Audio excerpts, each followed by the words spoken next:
Speaker. Mr. Speaker. Damien O'Connor. Oh, sorry.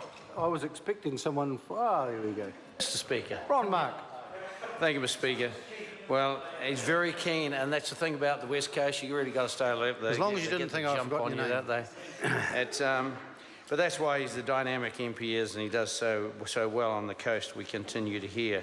Mr. Speaker, I think very, very conscious and aware that the second reading always follows on from a select committee hearing and a select committee report back to the House, and this bill has not been to committee. I guess we could say, though, that it has had its select committee hearing at the cross-party discussions chaired by the Minister, the Honourable Jerry Brownlee.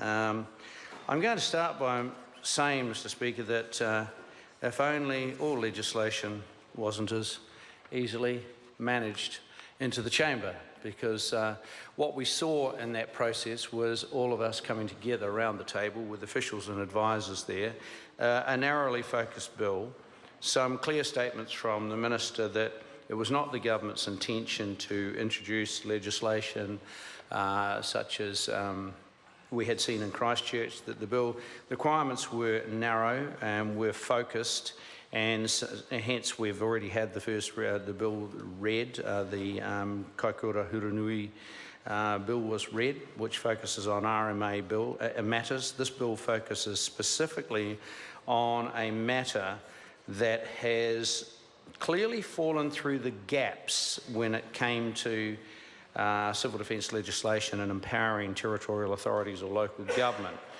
Of course, it is clear that when earthquakes of such magnitude hit, as this one has, and this one's quite unique in that it didn't just affect the Kaikoura area, it's hit us here in Wellington, and it's raised some interesting issues that were discussed in that cross-party meeting, those two cross-party meetings. And New Zealand First, being as we are very focused on rural provincial New Zealand and also very aware of the realities that face us in metropolitan New Zealand, such as here in Wellington, we did take the opportunity to express to the Minister a couple of concerns, and we're very pleased that those concerns have been accepted and have been catered to in this legislation. I'll touch on a couple of them. Firstly, some of the phraseology, the wording that was used in Section 26A, Section 26B, we didn't believe were definitive enough and specific enough, and you know how we in New Zealand First like to be quite specific. And we are very happy that words such as obtain were changed, or I'll go back to the original wording. What was they? Arrange. Words that were used in Section 26A, 2A, 2B in the initial first and second draft. The Minister and his staff decided that we were correct, and so that wording was changed to words obtain, which makes it very much clearer as to what the owner or the owner's agent is required to do under that clause. But the one area that we had some discussions, and I've got to say, in the outset, people were maybe just a little dismissive of our concern, but as the conversations moved on, so too did the understanding of what New Zealand First was trying to express. Our concern, and I do need to put it into the Hansard, so that for those who might be engaged in litigative action down the line, who wish to then refer back to the readings and the Hansard, might have an understanding. New Zealand First was a little bit worried about the conversation around ordering assessments being done.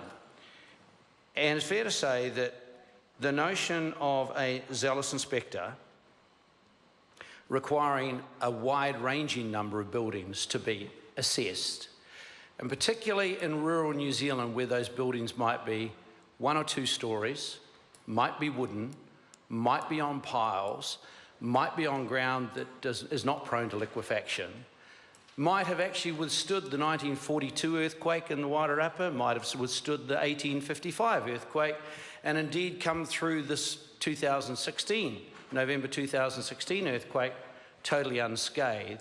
I guess our concern was that what would the position be for that landlord, that owner, if a zealous officer was to demand that an assessment be done?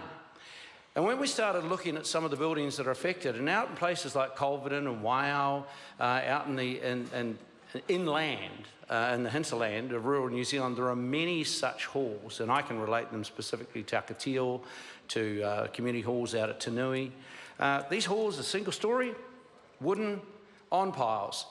And as we said to the Minister, it would seem incomprehensible if a community was asked to have an assessment done on that building because a zealous controller officer decided that that's what should happen.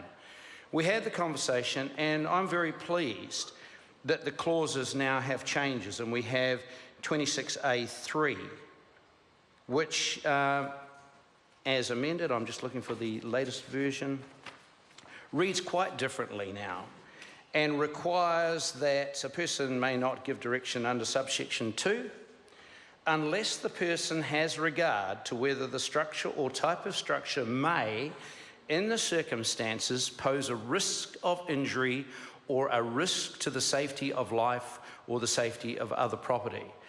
Now, we're very, very pleased that that change was accepted by the Minister and the staff and was specifically written in there, because that does establish some criteria and guidance for the controller or constable or the territorial authority that's issuing this instruction that an assessment be done.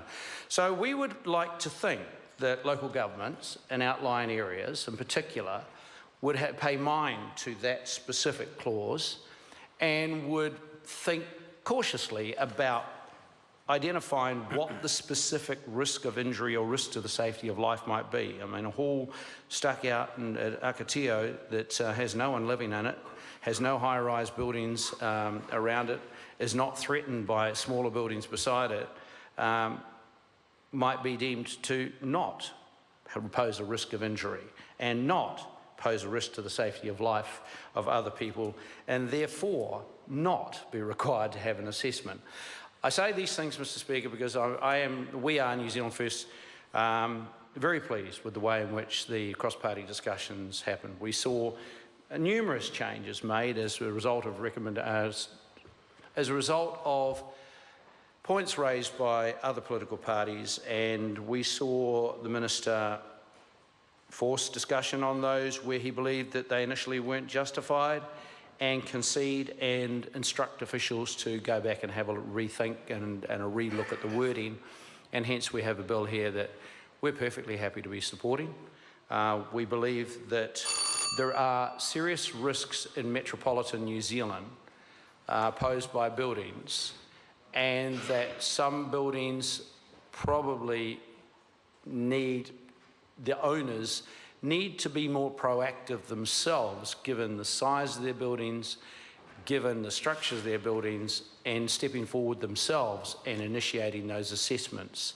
In the occasions where they are not prepared to do that, have not done that, then it is absolutely essential in terms of preventing risk of injury or the loss of life to innocent New Zealanders that the territorial authorities, local government, have the ability and the powers that this legislation gives them to order such assessments to be made.